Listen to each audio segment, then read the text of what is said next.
बंधूंनो आणि सर्व आमच्या वहिनी काकू आणि सर्व चिरंजीव, मी असं अपेक्षा पण केली नव्हती की मला कधी निरोप समारंभाचा कार्यक्रम असं होणार आहे. कारण की हे स्वाभाविकपणे असा जो निरोप समारंभाचा कार्यक्रम असतो हा शासकीय कार्यालयामध्ये जाताना त्यांची जी उरलेली कर्मचारी असतात ते साधारणतः असा कार्यक्रम आयोजित करतात. हे असा अनपेक्षित कार्यक्रम आहे. मला वाटतं हे तुम्ही मंडळींनी ती योजना आखली आणि हा कार्यक्रम असा होतो आहे.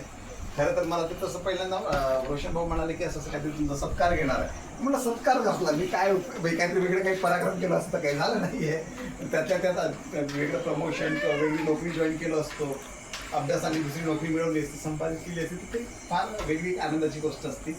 तर तशा वेळेस सत्कार करतो, पण तरी त्यांचं ते प्रेम आहे आणि त्या प्रेमाखातर हे तुम्ही सर्वांनी हे आयोजन केलेलं आहे. संघ एक तसं हे कुटुंबच आहे. आम्ही आता बाकी काही मंडळी संघाचे स्वयंसेवक नसतील, परंतु आपण संघाच्या विचारसरणीमध्ये जेव्हा वाढत असतो एक संघ एक कुटुंब बनतं. आता मी कधीही आमच्या सर्व जी मंडळी जेवढी ती बसलेली आहे त्यांना कधी भेटल्यानंतर ते मला परके कधी वाटले नाही. म्हणजे रोशन भाऊशी जाता येता कधी बोललो की लगेच बोलणार म्हणजे मग हे सगळे भावांशी पण आपण नित्यनेम दरवर्षी आम्ही त्यांच्या घरी जात होतो, नाटकाच्या ड्युटीत त्यांच्याकडे जेवण करायचो.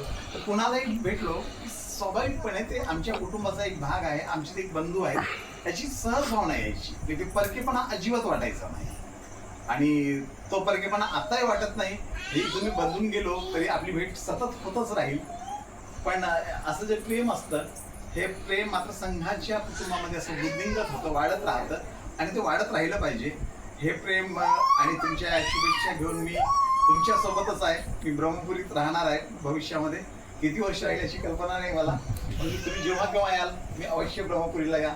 मी पण कधी कधी क्रिकेटाला येत जाईल. आता मला क्रिकेट तसं आता इथे 8 वर्ष झाल्यानंतर मला एक गावचा एक सदस्य, गावचा एक नागरिक झाल्यासारखं मला आता मनोमन वाटतं. आणि जाताना मात्र परत जेव्हा परतून येईल त्यावेळेस थोडंसं परकेपणा वाटेल. परंतु तुम्ही ही सर्व मंडळी आहात त्यामुळे मला ते परकेपणा साधारणतः भासणार नाही, जाणवणार नाही. तर तुम्ही सुद्धा कधी पण ब्रह्मपुरीला आलात की तुमच्या हक्काचा तुमच्या घरचा एक माणूस आहे असं समजून तुम्ही अवश्य या. तुमच्या सगळ्यांच्या खूप खूप आभार व्यक्त करतो. धन्यवाद. थँक्यू.